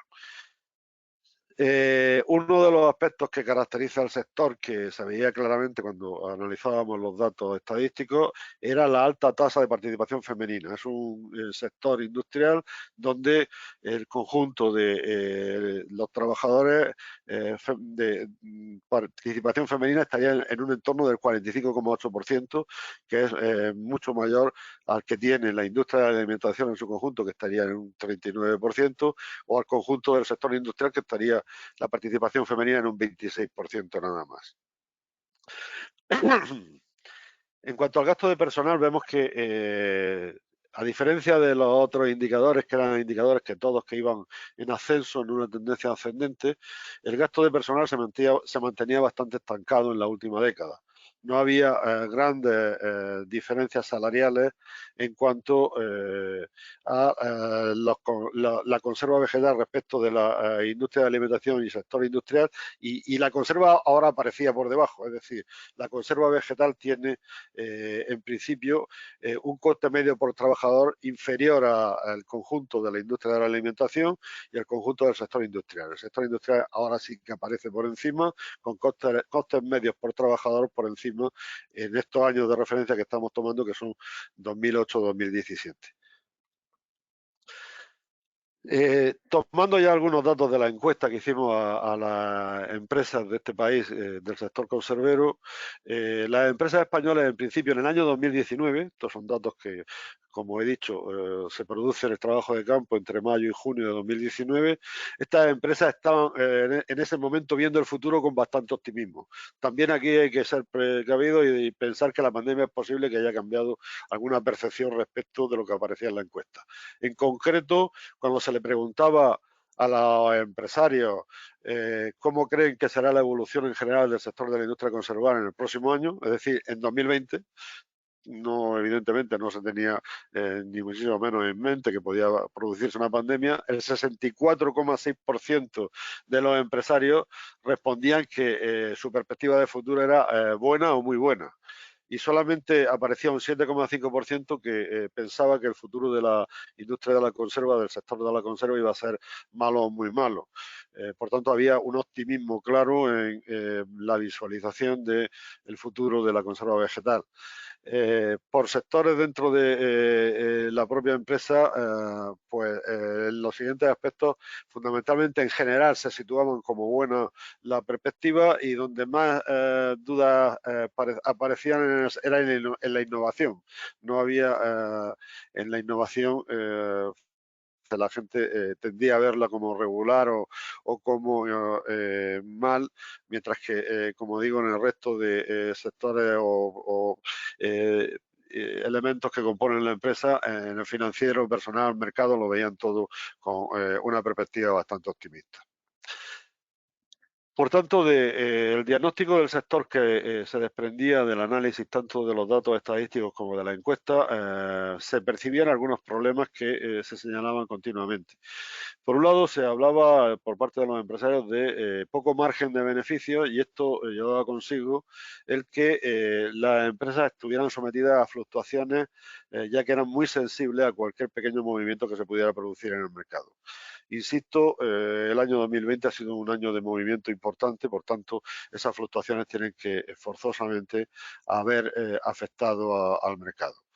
Además, se insistía en que había un margen de beneficio tan pequeño que al final hacía que la posición estratégica de las grandes cadenas de distribución o las grandes superficies obligar a las empresas a veces a pasar por las exigencias de estas grandes superficies, de estas grandes cadenas de distribución, tanto a la hora de elaborar marcas blancas como de reducir sus márgenes de beneficio, estaban un poco presionadas por estas grandes cadenas de distribución.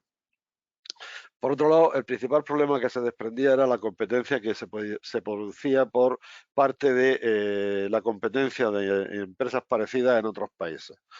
En otros países donde los costes laborales son mucho más bajos y donde la normativa de seguridad alimentaria es mucho más permisiva. Esto llevaba a que muchos empresarios manifestaran que era muy difícil poder rivalizar en los precios con las importaciones de productos de estas empresas. La solución que han adoptado algunos grupos empresariales españoles ha sido deslocalizar su producción.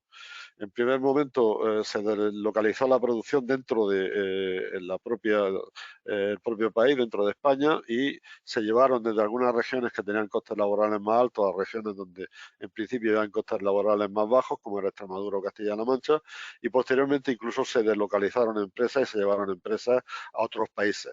Así aparecen empresas que tienen su filial en países como Marruecos, Perú o China, y se está fabricando en esos países, aunque después la producción pues se comercializa en España o se distribuye desde España, pero en principio la producción se está haciendo en algunas empresas en países fuera de España.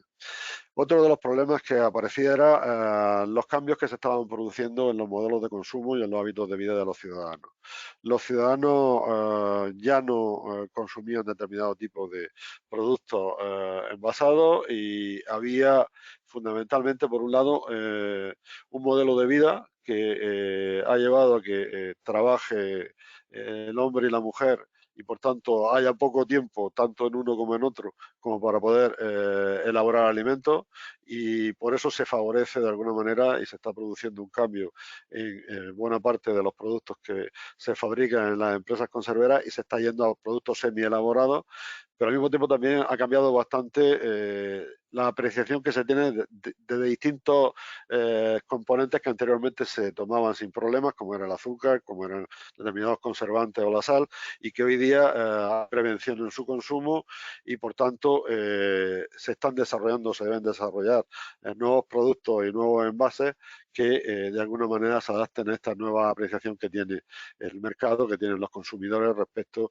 de los productos que se fabrican por el sector conservero. Esto significa innovación, significa cambio en la producción, significa cambio en los envases.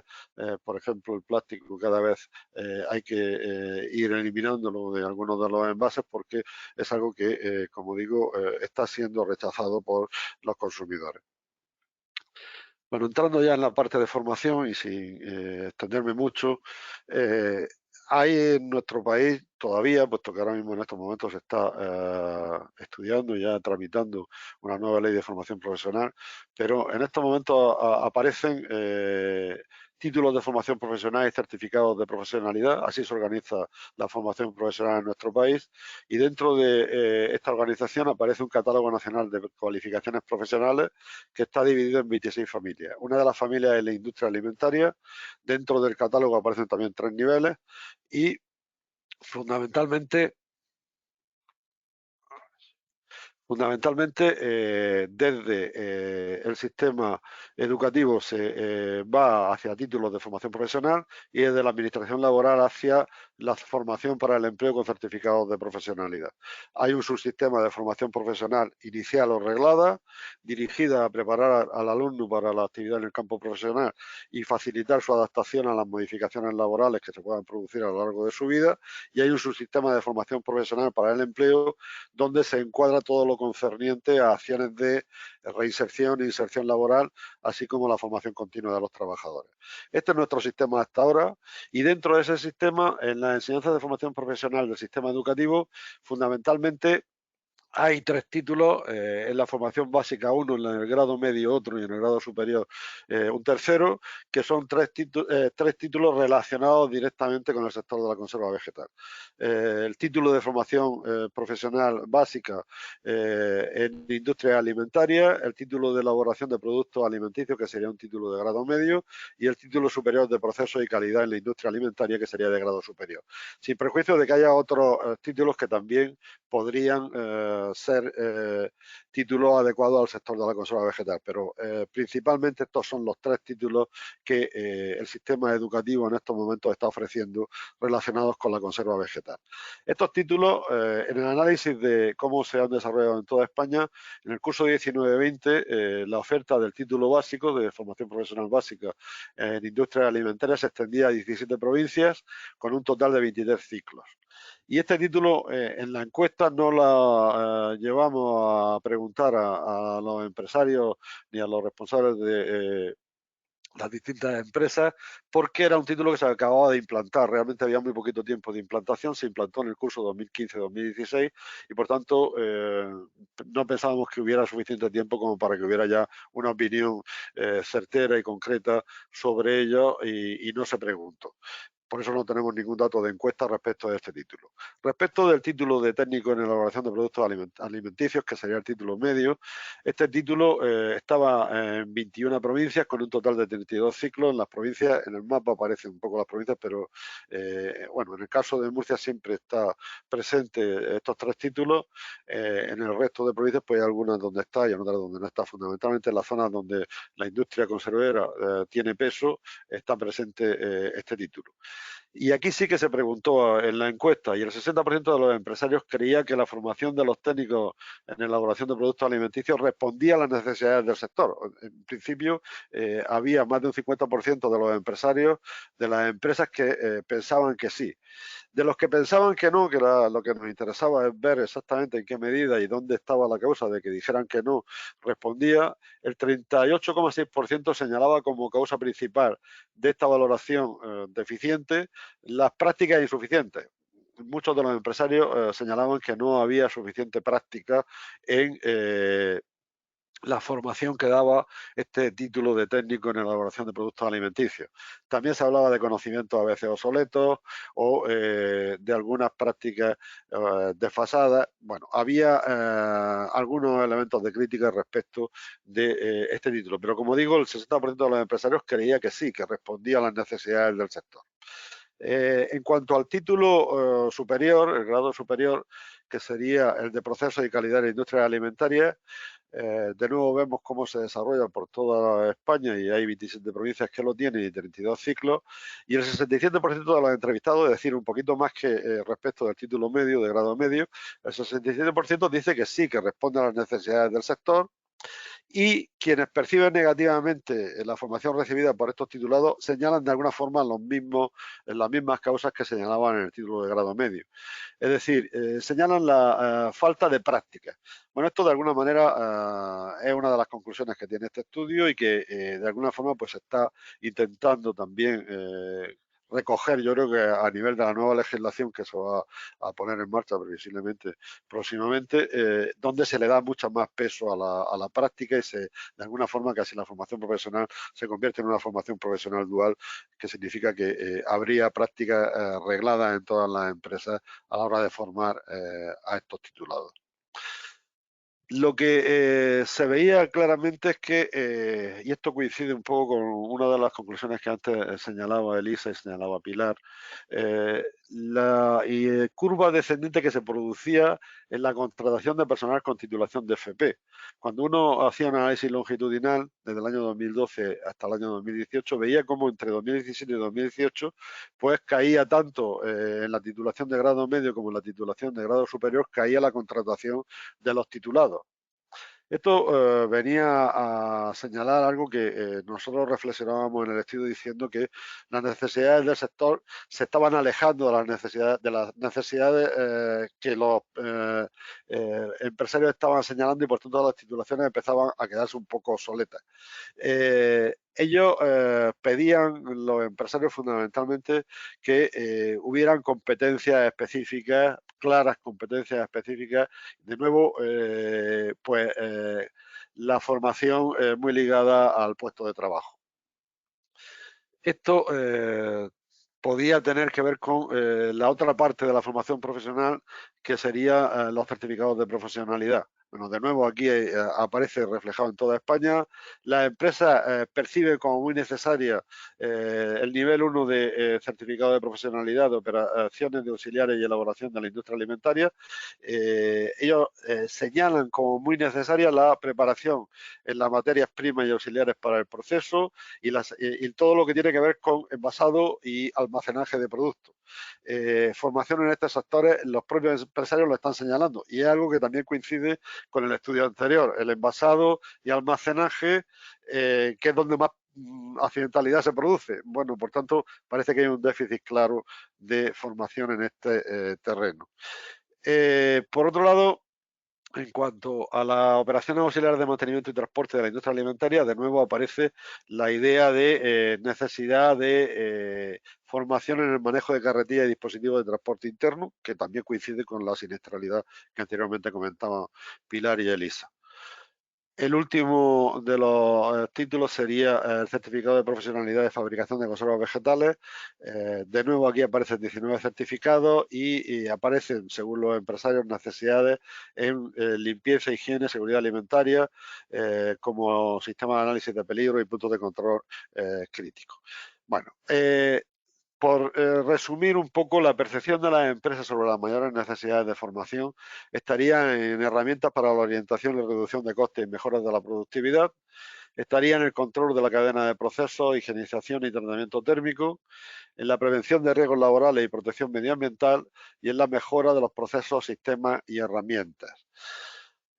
Cuando uno le pregunta en una escala de 1 a 4, donde el 1 significaría nada y el 4 mucho, a los empresarios distintas posibilidades de formación que podrían ser susceptibles de implementarse en los distintos centros de formación, hay algo que nos llama la atención. Por un lado, los empresarios están señalando la necesidad de cambiar a veces los procesos de producción y automatizar más los procesos industriales para poder competir en ese mercado global donde ya es difícil la competencia. Pero por otro lado no le dan prioridad a los conocimientos de robótica a lo largo de los procesos de producción. Es una de las cosas que menos prioridad le están dando a los empresarios, como tampoco le estaban dando mucha prioridad a todo lo que tiene que ver con los fundamentos para la creación de tiendas virtuales, el desarrollo de la actividad comercial online o los marketing o ventas. Bueno, todo esto muy probablemente con la pandemia haya cambiado sustancialmente. Yo entiendo que la pandemia puede haber incidido en el cambio de prioridades y que esta última consideración, por ejemplo, debe haber sido cambiada forzosamente por la pandemia cuando en 2020, en el año pasado con la pandemia, el comercio a través de Internet pues se incrementó en más de un 20%, por tanto yo creo que también se incrementaría, no tengo los datos, pero también se incrementaría seguro en el sector de la conserva vegetal y por tanto ese sector pues lógicamente también necesita de formación en la creación y desarrollo de actividades comerciales online. Como conclusiones finales y recomendaciones, decir que los factores claves que se desprenden del estudio para que avance el sector de la conserva tienen que ver con reforzar estrategias de internacionalización y apertura a nuevos mercados, con la necesidad de empresas de tener empresas de mayor tamaño e incrementar el número de empresas grandes para facilitar de alguna manera que haya volumen suficiente para poder afrontar las nuevas necesidades tanto de formación como de producción que se están visualizando claramente en el devenir de este tipo de industria. Por otro lado, se tienen que diversificar las producciones, hay que replantearse las producciones tradicionales, ya no se puede seguir pensando en el bote de conserva vegetal que hemos vivido durante muchísimos años en el siglo XX. Hoy día hay que ofrecer nuevos productos orientados a segmentos específicos de población, productos que por otro lado van a producir, a generar mayores rentabilidades. También uno de los factores claves del avance del sector tiene que ver con la innovación y con la automatización. Es necesario producir ya de manera automática muchas de las cosas que anteriormente requerían muchísima mano de obra.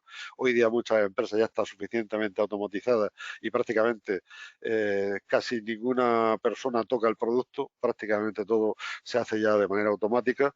Y el avance en la innovación y el avance en la automatización parece totalmente algo imprescindible de cara al sector. Por otro lado, es necesario especializar y cualificar los recursos humanos de acuerdo con las necesidades del sector. La gran mayoría de empresarios insisten muy mucho en la necesidad de hacer formaciones a veces no tan regladas, no tan largas en el tiempo, formaciones muy específicas, muy ligadas a puestos de trabajo muy específicos y esos cursos pequeños que puedan ir a la empresa, yo creo que los empresarios los demandan como algo importante. Desde el punto de vista institucional, los empresarios están demandando, los empresarios del sector de la conserva demandan fundamentalmente que se considere el papel de las asociaciones, organizaciones y centros tecnológicos y centros integrados de formación. Hoy día el sector de la conserva vegetal tiene todavía muchísimo potencial de crecimiento en nuestro país y, por tanto, es necesario seguir apoyando institucionalmente a este sector. Como recomendaciones más concretas, se habla de flexibilizar la perspectiva de la actuación de formación profesional mediante la especialización y actualización permanente, es decir, hay que estar y tener contacto permanente entre el mundo de la empresa y el mundo de la enseñanza, el mundo de la educación. Los distintos centros que imparten educación de formación profesional tienen que estar muy en contacto con el mundo de la empresa y ofrecer elementos que se actualicen permanentemente. El mundo de la empresa va a una velocidad a veces más rápida de la que va el mundo de la enseñanza, el mundo de la educación. A veces aparecen ciertos desfases, por lo menos los empresarios así lo señalan. Hay que rediseñar los programas de formación dando cabida a la adquisición, estimulación y desarrollo competencial. El tema de las competencias hay que ponerlo en el centro del desarrollo de los programas de formación. Hay que fortalecer la formación en las áreas más demandadas por las empresas. A veces encontramos centros de formación que están dando cursos que los tienen muy implementados y los tienen muy desarrollados desde hace mucho tiempo, pero que realmente no están satisfaciendo las necesidades de las empresas. Hay que potenciar la formación ad hoc, específica, directa y de corta duración, lo señalaba anteriormente, que proporcione una optimizada respuesta a las demandas de las empresas. Hay que cubrir las necesidades formativas relacionadas con competencias transversales. A veces nos fijamos exclusivamente en el puesto de trabajo y pensamos que la formación profesional tiene que ver exclusivamente con el desarrollo de determinado tipo de competencias que son muy concretas del puesto de trabajo y muchas de las competencias transversales también hoy día en el mundo de la empresa son necesarias. Los idiomas, las tecnologías de la información, los conocimientos financieros, jurídicos, normativas aplicables al sector, funcionamiento de las propias administraciones públicas, toda una serie de habilidades genéricas que hoy por hoy las empresas demandan. Hay que optimizar la relación con las instituciones y centros de formación superior para garantizar algunos de los elementos que se echan muy en falta. Uno de los encuestas de la respuesta a la encuesta que era recurrente, muchas de las empresas de conserva no encuentran el mecánico que pueda atender sus necesidades en un mundo que cada vez es más tecnificado, cada vez hay más automatización y necesitan mecánicos y esos mecánicos muchas veces no los encuentran y por tanto no pueden optimizar su producción y no pueden controlar el mantenimiento de sus equipos automatizados. En ese sentido, la ingeniería mecánica, es decir, la ingeniería mecánica que se están impartiendo en instituciones de formación superior, pues deben de estar muy ligadas a las necesidades de esas empresas. Hay que afianzar también el papel de la OTRIS dentro de las universidades y las fundaciones de universidades empresas en un proceso de creación de conexión entre la investigación básica y los requerimientos del sector. Hay que potenciar la inversión en actuaciones relacionadas con I+D+I. Es necesario que las empresas encuentren respuestas en las universidades para poder satisfacer sus requerimientos de investigación, requerimientos que a veces las universidades pues estamos en otro proceso de investigación y no atendemos esas necesidades de investigación básicas que las empresas están demandando. Hay que robustecer la formación de los recursos humanos en competencias que comporten capacidad analítica, nuevos productos, nuevos mercados. Hay que intentar reforzar esas competencias claves. También hay que reforzar en la perspectiva de la parte más gerencial todo lo que tiene que ver con trabajo en equipo y todo lo que tiene que ver con inteligencia emocional. Y para el personal de producción, pues hay que reforzar las competencias tales como el compromiso o la automotivación, que a veces pues son las que están poco presentes en el ámbito productivo. Y por último, ya y con esto termino, hay que fortalecer la educación a distancia y online. Esto yo creo que lo hemos conseguido en el último año por el peso de la pandemia. Hemos tratado de poner en marcha procesos online. De hecho, esta propia charla se está produciendo online y tenemos que aplicar las TIC para poder atender las necesidades de personas que tienen limitaciones de tiempo, limitaciones de poder acceder a un local. Bueno, se puede perfectamente a través del ordenador dar formación. Hay que flexibilizar los horarios laborales para que los trabajadores puedan formarse dentro de esos horarios laborales. La formación en titulaciones de los trabajadores pues, es un elemento más que va a servir para que la empresa tenga mayor rendimiento. Por tanto, es necesario potenciar claramente esa formación de los trabajadores a través de la flexibilización de sus horarios. Hay que potenciar la formación profesional dual y favorecer las prácticas. Esto parece que vamos en la línea de ir realizándolo. Hay que programar cursos específicos para personas con diversidad funcional. Hay personas que podrían perfectamente incorporarse a los procesos productivos y que a veces pues no tenemos o no las tenemos presentes porque no se les forma para poder incorporarse a los procesos productivos y las dejamos muchas veces en sus domicilios sin poder trabajar. Hay que desarrollar el emprendimiento y potenciar la formación para el autoempleo. Y por último, hay que desarrollar desde las administraciones públicas líneas de ayuda a las empresas para que fomenten y promuevan la formación, la investigación y de esa manera mejoren los procesos productivos, en definitiva mejoren el sector industrial de este país, que es un sector que entendemos cada vez más necesario. La propia pandemia ha puesto de manifiesto que a veces cuando pensamos que podemos producir muy lejos de nuestras fronteras, pues a veces los productos no llegan. En ese sentido, yo creo que sería la última conclusión. La administración pública tiene la obligación de atender el desarrollo de esas líneas de ayudas a las empresas para que puedan formar e investigar en todos estos sectores. Estas serían las recomendaciones que el estudio señalaba y yo con esto, pues en principio termino, igual que mis compañeras, pues a disposición, por supuesto, de quien quiera preguntar algo o que quien quiera preguntar en un futuro. O sea, nosotros desde la universidad estamos en un servicio público y, por tanto, cualquier estudio que hagamos, lógicamente lo que queremos es ponerlo a disposición de toda la ciudadanía.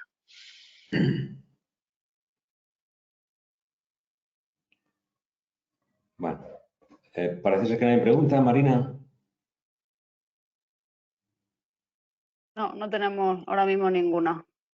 Bueno, pues entonces vamos a dar por finalizada esta jornada. En primer lugar, agradecer tanto a Pilar, Elisa y Juan José su participación en esta jornada y en la realización de los estudios. Y sin más, también, por supuesto, agradecer a los asistentes a esta jornada. Pues con todo ello, pues, damos por concluida. Pues